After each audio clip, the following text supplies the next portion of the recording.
thing about comedy is a democracy. Comedy makes fun of everybody, or at least it should. If it's healthy, it should. So when you are not allowed to make fun of someone, like window cleaners or trans people, you're removing them from humanity. You're saying that these people are somehow special. What that does is it just denies their humanity, apart from anything else.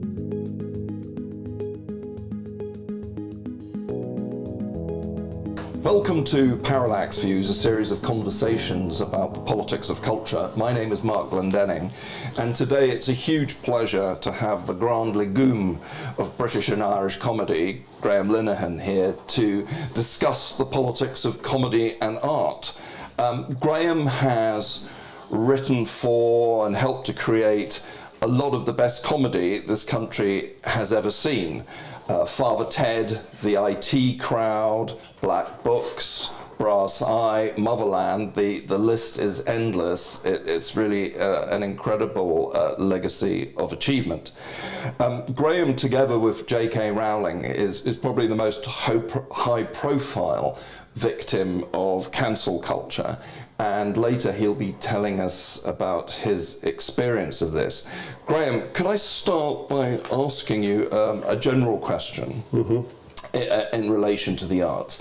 I mean, why are we experiencing this sort of shrill authoritarianism? You know, at the moment there's a big hullabaloo about the works of Roald Dahl being rewritten sort of 1984 style by sensitivity readers, which itself sounds sort of comedic, but you know, the implications of this are, you know, rather chilling to say the least, are they not? Yeah, I mean, someone pointed out that the Oompa Loompas originally were I think from Africa, and they were black, but that changed. That changed, and rightly so, as well as the title of Agatha Christie's 10 Little Indians was once much worse. But all these things happened within the lifetime of the people who were writing the books. This kind of post-mortem, like, you know, editing is, I think, you know, disgraceful. And I have a theory, which is that one of the things that this current authoritarian moment is giving us, or one of the things it's not giving us, is art. There's no music, there's no literature, there's no films coming out of this movement. This is a a sterile movement in terms of art, and I think that the effort to do things like edit Roald Dahl is an attempt to problematize the past, so that you know, so that it doesn't look quite so bad that nothing is being produced now. We can at least tear down the you know, the accomplishments of the past, you know. And I find it's very close. It's very close. It reminds me always of the Taliban blowing up statues of anything that didn't celebrate the Taliban. Or what. I'm sorry, I can't remember the nature of what, but there was something about destroying the past being a kind of year zero attitude that you see amongst authoritarian movements, that everything before this was corrupt, and we're going to make things so much better now, and we're going to move forward into the future. But the problem is, you know, the group that has been elevated above all other groups in this movement is white men, you know, because the sacred class of trans women are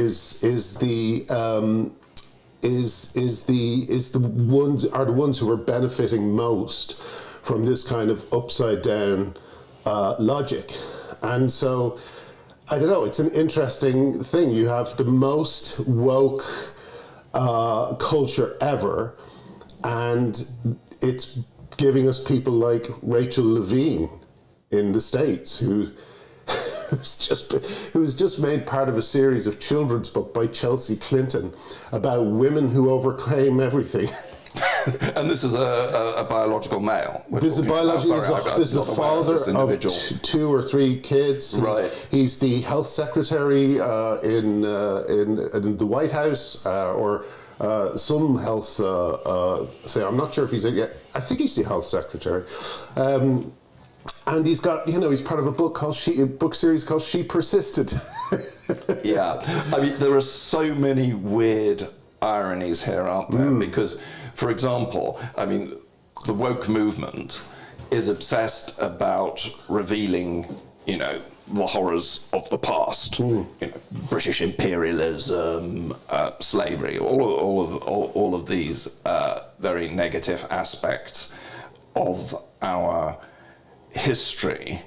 So they're constantly bringing this up. But on the other hand, here they are demanding that books written in an earlier, less liberal time be rewritten so that you wouldn't know that Roald Dahl or Shakespeare or whoever it is, whatever dead white man they're trying to rewrite the works of, had views which many of us would now condemn, even if we don't think these books should be rewritten for other reasons to do with historical integrity and what have you. So it's a weird. Seems to me there's a contradiction there, but there are just so many contradictions in this peculiar movement. Yeah. Well, I mean, part of the problem is our interconnectedness. Like I noticed that when I was writing the IT crowd, at the start of the IT crowd, it was like a fairly smooth experience. But by the end of the season, when broadband had really, caught on and everything was changing, I noticed that, you told a joke about, let's say, this is a real example. Window cleaners. I had a joke about window cleaners. And it was a completely absurd and ridiculous joke. But the basis of the joke was that this techie guy didn't want a friend of his to think that he had a job of being a window cleaner. That was it. That was the idea. And I got a tweet from a window cleaner that just said, "Thanks a lot." you know? And so what happens now is that the people that we are supposed to be making fun of in our job as comedians and comedy writers and so on are able to directly get in touch and say, "I'm sorry, but I found that offensive." And the problem is, you know, the old saying, you can please some of the people some of the time, etc. You're not going to please anyone with comedy. And also, the thing about comedy is a democracy. Comedy makes fun of everybody, or at least it should. If it's healthy, it should. So when you are not allowed to make fun of someone, like window cleaners or trans people, you're removing them from humanity. You're saying that these people are somehow special. They're a sort of sacred class. They're a sacred class who need to be protected from your comedy. And what that does is it just denies their humanity, apart from anything else, you know? Like, also, I can't imagine that, I would imagine, like, I know a lot of trans people because of this fight, and they're in despair at the way that this debate is being conducted because of the people on their side, you know? I got into a conversation with a trans man the other day, and I said something like, he's as, this person is as trans as he can get. This is a natal female who's transitioned, has taken testosterone, has a beard, all that sort of thing. And I said, they're as trans as they can get. And my friend wrote to me and said, well, I have to say, I haven't trans down there, so I'm not as trans as you can get. And I replied, so it's a case of close but no cigar. You know?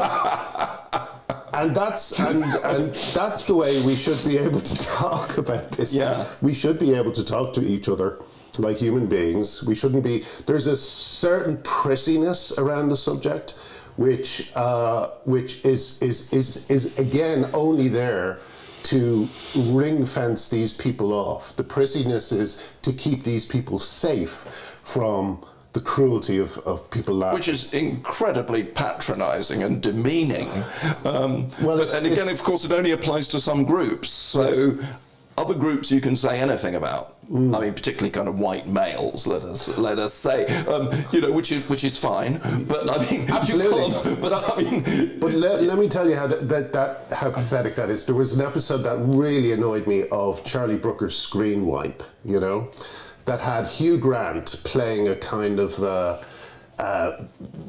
right-wing white man, okay? And he's saying things like, why can't white men like me have all... And he's saying all this stuff that you know's been written by a woke moron and put in his mouth. But here's the thing. It was half an hour of Hugh Grant on screen just talking. So they try and pretend that they're not doing the same old things, and they're just doing the same old things. They've just got a different target. They've just got, or they pretend that they're the target while still employing Hugh Grant to do the job. Yeah. So it's cynical, and it often ends up with exactly the same kinds of people in those positions that you've always seen. Like diversity, for instance, in comedy. There's a thing now in comedy clubs, I believe, where you have to have diversity. So it has to be a diverse group of comedians. But not in terms of content. Not in terms of content, exactly. In terms of ticking some sort of South African apartheid style, tick box, exactly. What race are the, Yeah, and it doesn't lend itself, when you see the world through a racial prism, it doesn't necessarily lend itself, or a sex-based prism, like we have to have one woman, we have to have one black person, we have to have one Asian person, then what you're not doing is you're not thinking of the audience, and you're not necessarily getting a good evening of comedy. You're getting a representative evening of comedy. And I can think of nothing worse than a representative evening of comedy. Intersectional evening. You imagine that on a poster. Come to this intersectional evening of comedy. I mean, this is like something out of 1984 or something. I mean, it's just ridiculous, isn't it? And my favourite comedians are always those ones who feel like they're kind of outside of everything, and anyone who stands up on stage and goes through the woke, shibboleths or whatever, however one would put it, they're not the kind of people I want to see on a stage. I want to see people who are at odds with the world. Jerry Sadowitz is a great example. He lost his Edinburgh show, and the extraordinary thing about that was he had been performing in Edinburgh for years. He's an absolute what would you call it? He's a legend. He's a legend of comedy. And not only did they not give him a second show, but no comedians were standing up. Richard Herring stood up for him. Stuart Lee didn't in any significant way. Well, he wouldn't. Yeah. A lot of people just let it happen, And it's if there's anyone who is diverse, it's Jerry Sadowitz. He's like this Jewish, Scottish comedian who lashes out at the world as if he is the worst person who ever lived. And it is, again, just a reflection of a terrible part that's probably in all of us.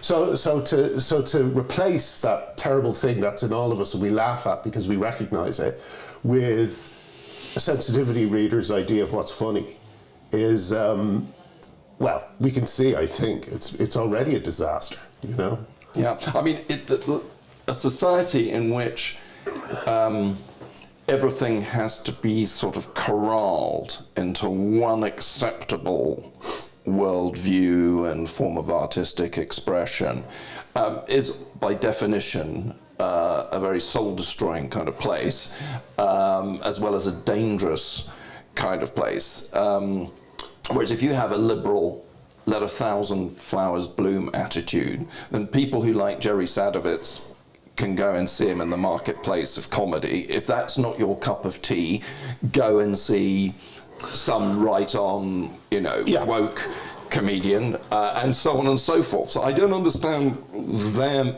obsession with trying to impose uniformity of artistic stroke political stroke religious, output. Why not just let the market rip and people can go where they want and they don't, like I was when I was growing up as a kid, it was mainly kind of religious conservatives who were trying to impose censorship. So all the kind of Mary Whitehouse crowd, and she would go over to Denmark and stock up with porn with Lord Longford, and they would come back and say, isn't this terrible? I don't know why Copenhagen was thought of as the centre of sin, but it was by these people. Yeah. But I couldn't understand why they were so bothered about what other people were doing in Copenhagen or Soho. If going into a sex club is not your thing and porn is not, just don't buy it, don't look at it. I didn't understand why they were telling me as a 16-year-old boy I shouldn't be buying porn mags. Well, not that I was, of course.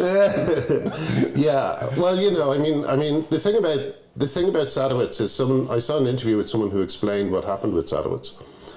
And basically, Sadowitz, apparently what happened was he did his first show, and then the staff said, if he does another show, we're walking, right? So the Pleasance, which has been building, spends its whole year preparing for Edinburgh, nearly found his whole Edinburgh would have just disappeared because of these activists working in there punching tickets, So it's like you're going to get a tweet from a But it was the same with the Old Vic, the Terry Gilliam musical was coming on, and these kind of, again, ticket punchers decided they were going to walk out if Terry Gilliam didn't, if his show was to go on, So London was robbed of a Terry Gilliam, Stephen Sondheim musical. That is really tragic, actually. I mean, that's awful. It really is. Yeah. It's cultural vandalism. Yeah, or terrorism. It's cultural vandalism. Yeah. It's just as bad as any other form of cultural vandalism. And again, I think the reason is that because these people aren't producing anything. They have no artists. They have no great musicians. They have no great books to speak of. The only books that come out about this are things like Sean Fay's book about, I can't remember what it was called, the trans issue or something. And on the first page of that book, he calls for the police to be disbanded. So you've got basically student kind of newsletter politics being lauded as the next big thing. You got Grace Lavery's book, which is all about his penis, which has been shriveled by estrogen. It's like these are not great minds. These are not great works of art. Well, and that's an interesting point, isn't it? Because a lot of this stuff is, as we've seen with Prince Harry and Meghan, these people are utterly obsessed about themselves. So everything is my story, my truth. Well, there's nothing more, boring, typically speaking, than most of our own stories, which, there's something incredibly dramatic. You've done something incredibly dramatic or creative, or you've had something incredible happen to you. Most of us, our stories are not what's really interesting. It's ideas, it's what's going on outside of ourselves, which some people can tap into and turn into art. But these people just produce this kind of dreary drivel. I mean, I don't know if you've sat through the Harry and Meghan Netflix stuff, but I mean, it is brain-numbing, rubbish. Because it's all about them and their apparent life of, deprivation and all this, all these terrible conspiracies that are there against them. Well, there's nothing more boring. I mean, if I was to suddenly do that, nobody would be interested, quite right. Yeah, no, I mean, and also there's a kind of a weaponization of fragility that I think they are being influenced by, which is... you'll often see people saying, "I feel unsafe," or "that triggered me," and these are just like, they're words designed to control you. They don't really express a real state that they're going through. They're simply ways of trying to get you to stop talking. You're obviously Irish in origin, and I was wondering if you saw any sort of parallels in a way, and in terms of, I mean, for those of us who are not Irish, but Ireland sort of is presented as, in the post-war world, as having been a rather oppressive place because of the dominance of the dominant religion. Yeah. And I wonder if you saw any kind of parallels here. Oh, I think there's what's going on now I think in there's a Britain huge and amount of Ireland. parallels. I think that basically what we have here at the moment, especially around the trans issue, is it's a religious belief. It's essentially a religious belief, and just like with the Catholic Church in Ireland, we have a state broadcaster in the BBC. In Ireland, it was the RTE. But we had a state broadcaster in Ireland who would basically look the other way when it came to priests having affairs, you know, years-long affairs with their housekeepers and living with their children, as happened with Father Michael Cleary. And nothing was said, nothing was done. No, there was never any controversy around these issues.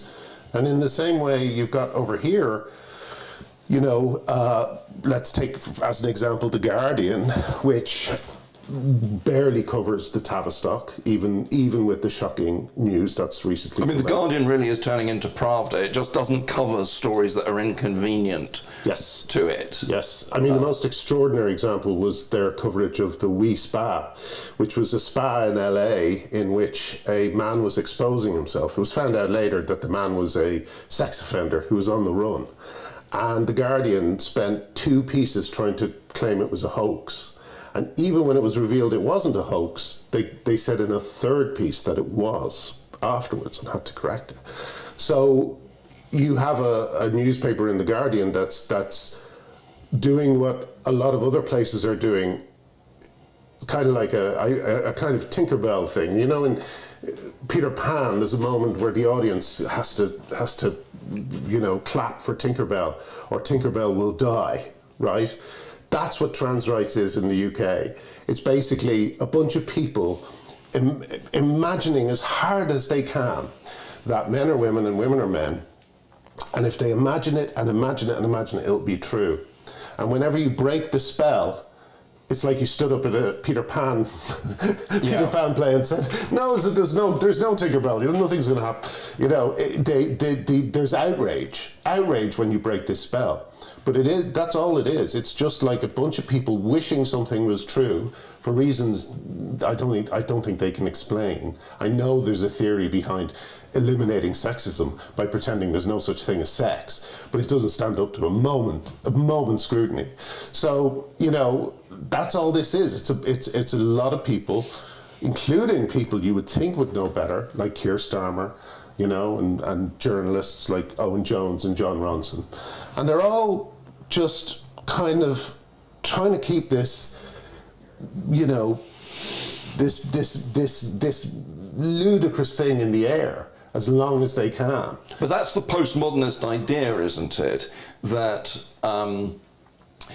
we can never know what reality really is, that everything that is said or communicated represents some sort of power, interest, and therefore politics comes down to a clash of ideologies, and as a consequence, the so-called progressive ideology has to smash the anti-progressive ideology, and everybody then has to sign up to that for that to become the new reality, because we can never actually know what reality is. And so it's a case of, well, is it your truth or my truth?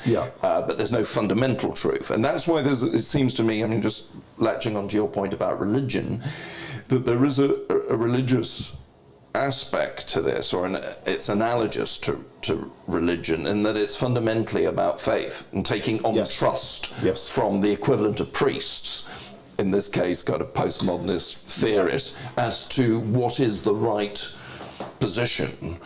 So it's not based upon an analysis of objective reality, because they believe that you can't have that. Everything is Exactly. political. Everything that is said is political. It's faith-based, and also I think it is the thing about cancelling comedians and authors and changing authors and so on is, I think it's an expression of powerlessness. You know, we had we had two great right-wing, you might call them triumphs, I guess, over the last few years. One was Brexit in the UK, and the other was Trump in the States, right? It was two things that completely energized the right and completely demoralized the left. And I think that... There were a lot of left-wingers who did support Brexit. Sure. Anyway, no, don't worry. Yeah. But like, I think, you know, let's just say then the way it was perceived. Yes, it was yes. perceived as right-wing victories. So the thing is, the left have always had a kind of cultural hegemony. How do you say that word? Hegemony? A cultural hegemony, a cultural kind of control. You know, Hollywood is very liberal. The BBC's always been famously very liberal. All these groups have been always, and I always loved that. I thought, yeah, that's how it should be, because we're in the right, you know. But I think that what happened was, in these areas in which they had absolute power, they went insane, because we know what absolute power does. Because they didn't have any power in the real world, you know, the world of trade deals and you know, NHS quotas and all that sort of thing, they have decided to flex their muscles by cancelling people like myself, calling J.K. Rowling a bigot, taking... So they've become incredibly illiberal, in my opinion. Yeah, absolutely. But my specific point is that it's an expression of powerlessness. Right. I think that they can't do anything in the real world. So what they can do is, I don't know, make sure Jerry Sadowitz loses a gig. You know. So. Again, sorry, Mark, No, but sorry. again, as with Roald Dahl, it's destruction. Yeah, because there's created. nothing being created. Yeah. So, moving things on to you personally, what got you interested in the issue of transgenderism? And secondly, what have been the repercussions for you in terms of your professional life, in terms of your involvement with the creation of comedy? It hasn't been great. No, I gather that it was a sort of rhetorical question. Yeah, no, you know, I haven't worked in 5 years. You know, I haven't done any comedy in 5 years. You know, I've been throwing myself into this because it's really my only form of income at the moment. They cancelled the Father Ted musical, which was ready to go, had all the songs written, was in fine shape. And they said they offered me £200,000 to walk away from it. Sorry, they being... Hat trick. Right, so could you just tell us a bit about how we came to that point? Yeah, I was working on it. For those who don't know. Essentially what happened was we were ready to go with the musical, and then COVID happened. So there was a 2-year gap during which I got into a lot of trouble, you know.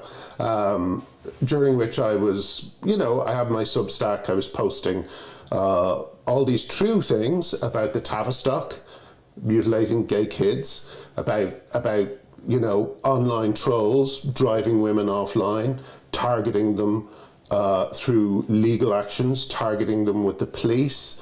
I was talking about the various people who were assuming a trans identity to harass and harass people and sometimes get into women's spaces and so on.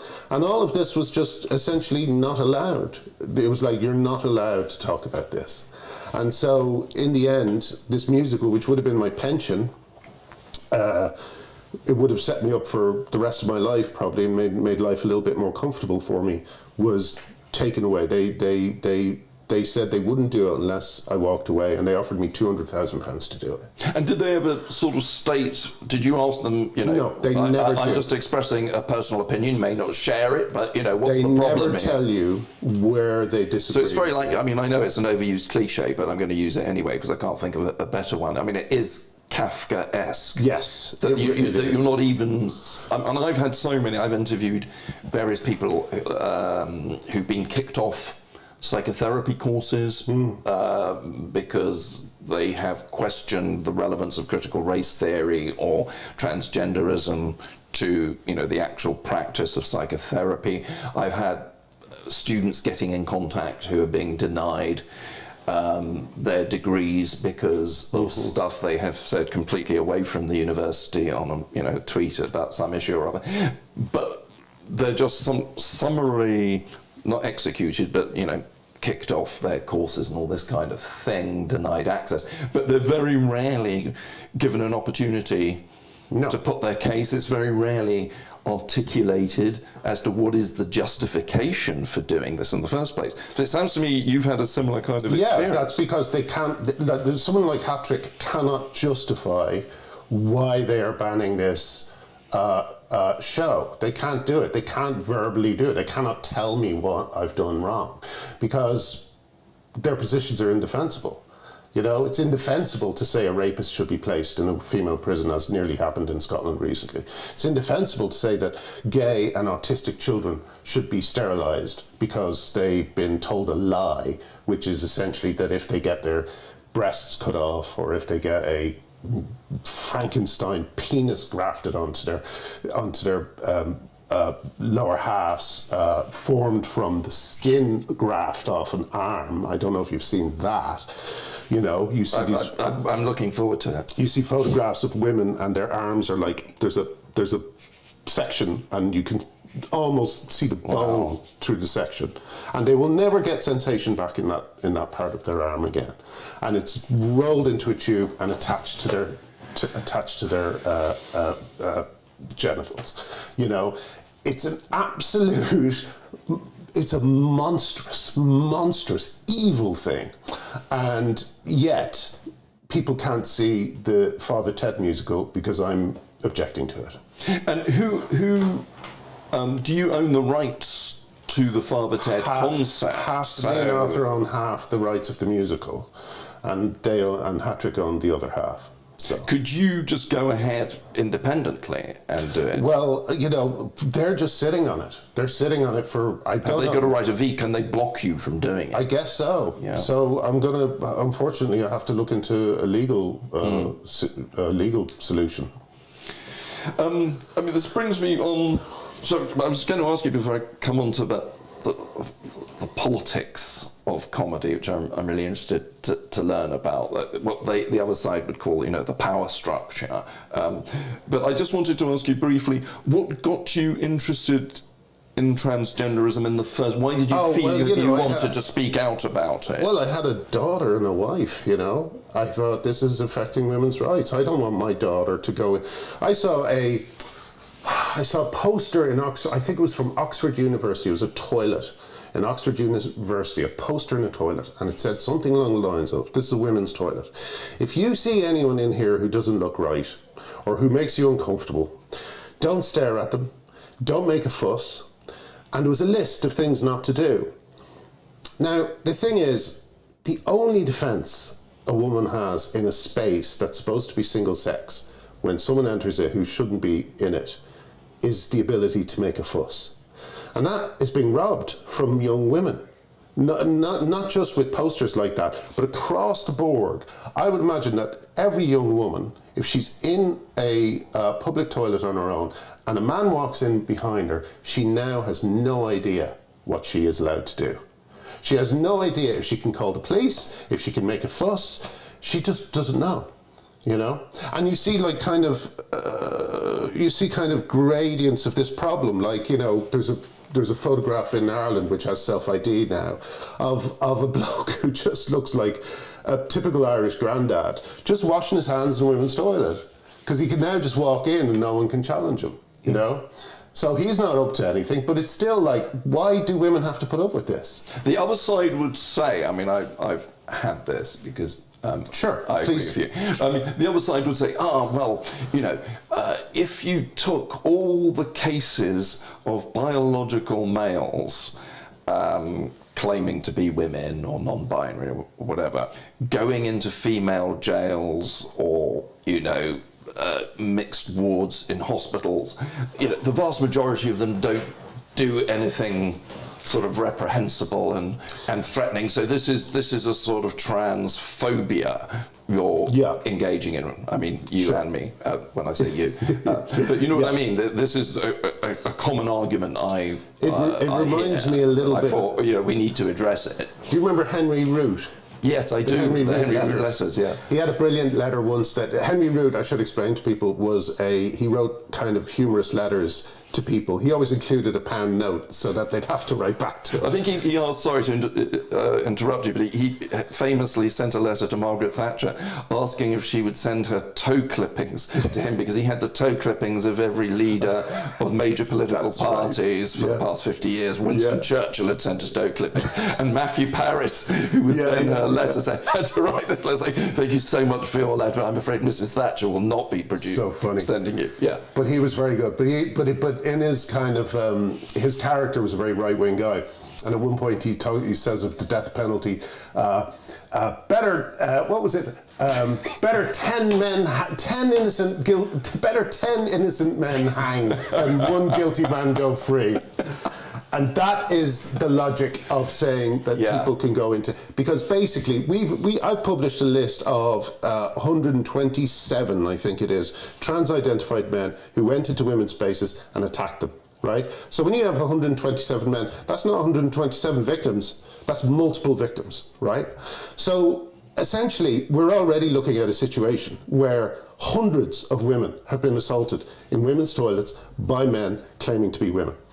If a trans woman really respects and identifies with women, emphasizes with women, they would be leading the charge not to go into women's toilets. They would be fighting for third spaces, so that by their actions, they don't, even with the best will in the world, they don't endanger other women.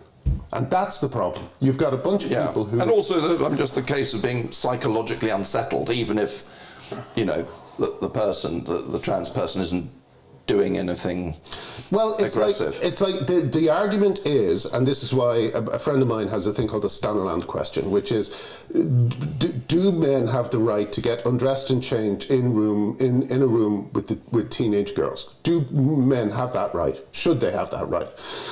And all these trans activists can't answer the question. They can't just say no, And it's a question that to any rational, compassionate human being, the answer is no.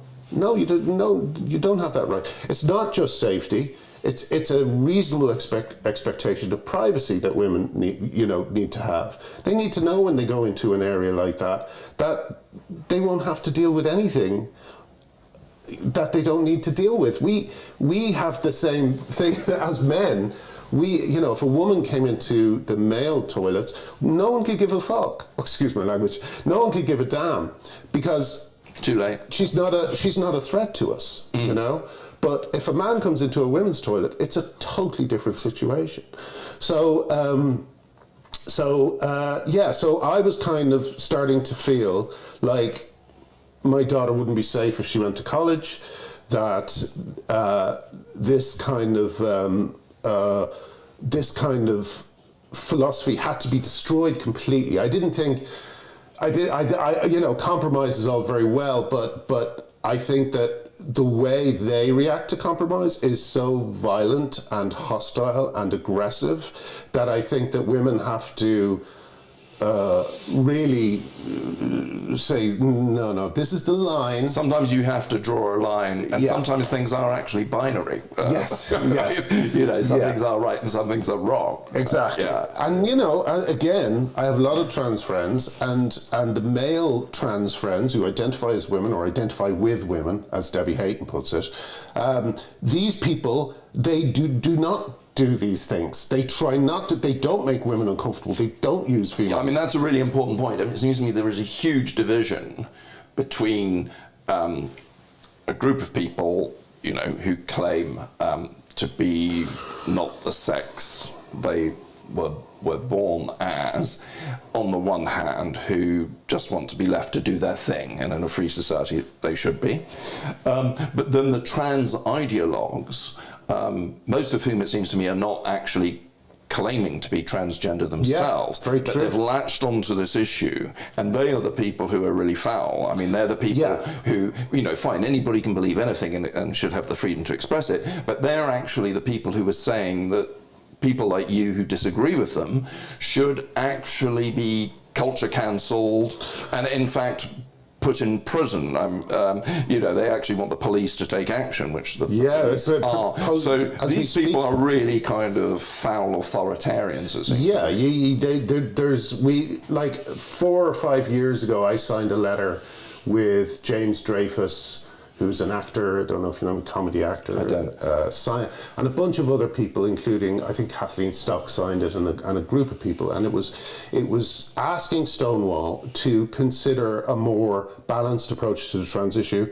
It asked them to help detoxify the debate, and it asked them to recognise that there are a range of opinions around this subject that need discussion. So this was a very considered, very kind of a good letter that we were all proud to sign. You know, at the moment, I think at the moment it has something like 14,000 signatures, something like that. Stonewall said no within the day, a flat no. You know, so that was about 4 years ago. So that was Stonewall saying no. There's no discussion. There's no nothing, right? And so in the 4 years since, you know, I've been sued 3 times. I'm on my 3rd now. I've had 75 hit pieces against me in the in Pink News, more than 75 actually now. I've lost my family. I've lost my career, and it's all because these people can have no compromise, and the compromises we are looking for were established by the suffragettes 100 years ago. And they have made the world safe, the Western world safe for women ever since, or safer at least, you know. And they're asking to destroy all these safeguards. So I think by now, I just think it needs to be destroyed. The whole movement needs to be destroyed. It's an evil movement that hurts kids, that puts women in danger. And you know, so the reason I originally got interested in it was because I got involved in an online thing that was, again, another misogynistic campaign, or at least that's what it turned into. It may have started in a different way, but it certainly turned into a misogynistic campaign called Gamergate. And this was an attempt to drive women off out of gaming spaces, you know. I think it was also an attempt to undermine a bit of the woke nonsense that was beginning to creep in. And I didn't quite realise that at the time. I thought it was just a misogynistic hate campaign. But there were a lot of people really, you know, like, some people were swatted. I don't know if you know what swatted means. I don't know. Calling a SWAT team to their house, you know, saying there's Really? Yeah. Okay. And so I remember one woman, one of the things they do is when a SWAT team comes, is they immediately kill the pet, because the pet is too chaotic as a factor. So they immediately kill the pet. So there are these women whose pets were killed. So I was fighting all this stuff, thinking, you know, this is, you know, I'm fighting the good fight here, you know, and then it just flipped, and all the people I was standing beside started doing it to women. You know, they started doing the exact same thing, driving them out of spaces. There's even a campaign to boycott Hogwarts, the new game by J.K. Rowling. There was an attempt to cancel anyone who was found streaming the game on Twitch and YouTube, because, you know, that's a big thing. People watching people play games. And there was an attempt to cancel anyone who was doing it. And it's basically, this is just Gamergate. It's just Gamergate, but woke. And so I've always been consistent on this. I fought to repeal the 8th Amendment, which banned abortion in Ireland. Me and my ex-wife did that together, because we'd had a failed pregnancy that meant we had to get an abortion, because the child would have been born with a condition called acrania, which meant it would have lived for a few minutes and then died. So we told our story and to show people that, you know, there's a range of reasons why people get abortions, and so it's an important medical thing that we have that it's available. So I did that, and then I did the Gamergate fight. I've always been consistent on this. I've always hated bullying. I've always hated bullying women, especially women. You know, there's a thing online. Men have access to a way of speaking to women that comes very easily to them online. You know, a shaming. You're disgusting. You hate trans people. You know, it's like it works on women easier, or it's more successful on women and gay men than it is on straight men. There was a very funny video recently where some stupid YouTube channel, and the guy was asked, would he rather have sex with a hot trans woman or a 90-year-old lady, something like that. And he said, the 90-year-old old lady, because I wouldn't have sex with a trans woman because I'm not gay. And these women are looking at him and going, what are you saying? And they storm out in anger and outrage. They're literally trying to shame him into being gay. And it's like, it's not going to work. No straight man and no gay man is going to change their orientation just because you think it's a nice thing to do. Sexuality is real. I mean, sexuality is real. You're not wanting sex of somebody performing as a man or a woman. I mean, you want the real thing. Exactly.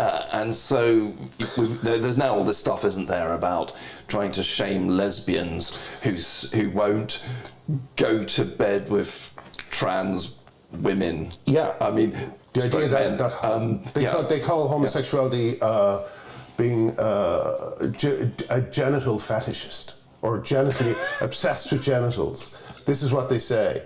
And these are all ways of really bad men trying to undermine women's boundaries and trying to get past women's boundaries. One of the most shocking examples of that is that there's a guy called Morgan Page, and he ran a workshop in Canada literally called Overcoming the Cotton Ceiling. Now, the cotton ceiling, do you know what the cotton ceiling is? I don't. It's another thing the cotton ceiling educate me about. Is a disgusting term used by trans women to mean the cotton ceiling is like the glass ceiling, except the cotton is the cotton of panties. Right. So it's the problem of lesbians who don't want to sleep with them. This was called Overcoming the Cotton Ceiling. Yeah. And it said, and the subhead said something like, identifying the obstacles and strategizing ways to overcome them. And it said, this course is open to trans women, non-binary AF, AMAB, and blah, blah, blah, blah, blah. And all it was 3 different ways of saying men only. Right? So it said, this is open only to men only. The person who ran that is Morgan Page. He's still on the Stonewall website. Like, you know, the same Stonewall whose CEO said lesbians were sexual racists. I can't believe we're in a room just talking. Why aren't we at the police? Well, yeah, I mean, why are we in a police station saying be arrested? Lesbians are being because we'd be arrested. So, moving on. To the sort of last... I hope that answered your question. Yes, it was a long time ago. No, it certainly did. Just about the politics of comedy now. So going back to this idea of, you know, a sort of comedy power structure to parody the lingo of the times, is it very centrally controlled in terms of, you know, commissioning of work? If you fall foul of, you know, the official kind of comedy zeitgeist, is it difficult if you're, say, a stand-up comedian to get bookings? I mean, what's provoked this question is that about a year or so ago, I can't remember when, the very sort of trad northern comedian Roy Chubby Brown was banned from appearing in Sheffield, and Sheffield City Council said, we will from this point on not give a licence to any venue that attempts to put on Roy Chubby Brown. Right. So it seems to me, I mean, that's sinister. Yes. If you don't like Roy Chubby Brown's trad working class comedy, don't go again. And it's basically sort of seems to me we're heading for a kind of like Chinese social credit system, but in relation to comedy, that you could find yourself not being able to appear as an artist at any public venue because they will say your values do not correspond to ours. Well, of course, we live in a democracy. Yeah. You know, we all have different views. You and I have different views about goodness knows what.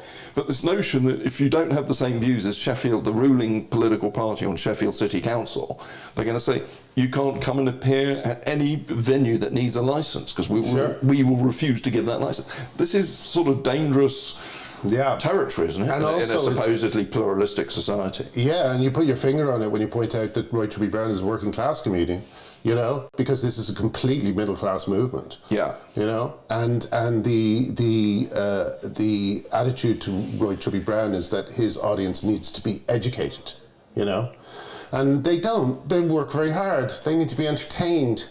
That's what they need, you know?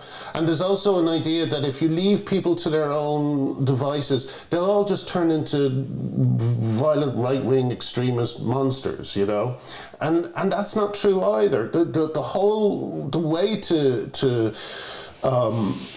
way to kind of engage, like I have noticed that something I used to see said a lot and I used to dismiss, but there is a real contempt for the working class in the UK amongst the left now. Like, you know, that it is an elitist project, all this stuff, you know. And so I don't know whether Roy Chubby Brown's experience, I have a feeling like, for instance, if I was to do a tour, if that ever happened, I have a feeling I'd probably have trouble. I don't know if I'd get in anywhere, you know. I'd have to do what a lot of feminists do, which is keep it secret, you know, put it on in someone's front room. Yeah, you know? a sort of samizdat type operation, Yeah, so, you know, my unfortunately, after 5 years in the wilderness, I don't really know I don't really know how accessible comedy is now for people who have wrong, inverted commas, opinions, you know. But it should be, because wrong opinions are what comedy is all about. Like, comedy is wrong opinions. You know, comedy is having, you know, especially the other thing that people don't realize is there's a chilling effect. If you put kind of if you put kind of shackles onto someone's imagination, they're never going to. Especially with comedy, which is always on a knife edge. You're saying things that are unacceptable, you know. Like I did a stand-up comedy night. I just thought I'd try it out, and I knew it would be in front of radfems, you know, radical feminists. So I put in. I didn't end up performing it because I forgot it, but I put in a joke about women drivers, you know, and I said, you know, I'm bringing women driver jokes back, you know. I said, sure, they make women uncomfortable and as they're going about their daily business, and they can kind of used against women in nasty ways, but, you know, maybe stay home a bit more, you know. And it was like a completely sexist joke. And the reason it was funny to me was because I was doing it in front of an audience of radical feminists. Yeah. And I knew they would laugh louder than anyone else in the room, you know. So it's like you have to have a high wire to do comedy. You have to. And it's also a release in the society. I remember, yes, it's you know, a release, the exactly. philosopher who's very trendy. Everybody no loves one him. wants to laugh at a women driver joke more than a bunch of feminists who spend the whole day fighting arseholes who are trying to get into their spaces and tell them that their opinions are worthless. Yeah. You know, no one wants to laugh more than them. Slavoj, I always get his name wrong, Slavoj Žižek, who everybody loves, said something very interesting along the same lines as you, that in the former Yugoslavia, the way in which the tensions between all the different groups that existed within that sort of bogusly created, you know, artificial state, the way that they managed the tensions was that if you were at an event and there'd be a Montenegrin and a Serb and a Slovenian, well, they would all have stereotypical jokes about each other. Right. And it was actually a way they kind of bonded and immediately diffused the underlying tensions by taking the mick out of each other, and eventually, you know, they could then move on to other stuff. Exactly. And it's a similar. I think it just provoked a thought when you said what you said. No, it's absolutely right. And a society has to have that. You know, Yorkshiremen have got to be able to make jokes about, you know, people living in inner London. They're stereotypes, but everybody knows they're not that serious. I can make a joke about an Aberdonian, you know, not wanting to get around. They're jokes. Yeah, they're not, you know. Well, you know, like one of the things that I find very reassuring and exciting, actually, is there's a kind of new generation of American comedians who seem to me to be sort of uncancelable. They're working in an area where they can make fun of each other, use racist and sexist jokes against each other, and not only do the comedians in the room are unoffended and are enjoying it, but you get the sense that there's a wider audience watching it who, again, that's what I mean when I say comedy includes everybody. Comedy, you know, they feel part of humanity. So again, you know, how are you helping a trans person by telling them that they are not part of humanity, that they can't be made fun of the way everyone else should be made fun of? How are you helping them? All you're doing is making them more isolated, more self-conscious, and you're making people more self-conscious around them. I heard an interesting story when I was in Ireland. I met a father of a trans-identified girl. He's GC, and he's in despair because she's taking testosterone and her face is changing and her voice is deepening and his daughter's disappearing before his eyes, you know. And he said that they went to her graduation at Trinity College, and he said that all the other kids in the class would sign petitions about trans rights, would go on trans rights marches and wave trans flags. Not a single one of them congratulated her on her graduation day, because they don't know how to deal with her, you know? They don't know how to deal with her. She says she's non-binary. They don't really know what that means. But they support her, but they won't hang out with her, you know?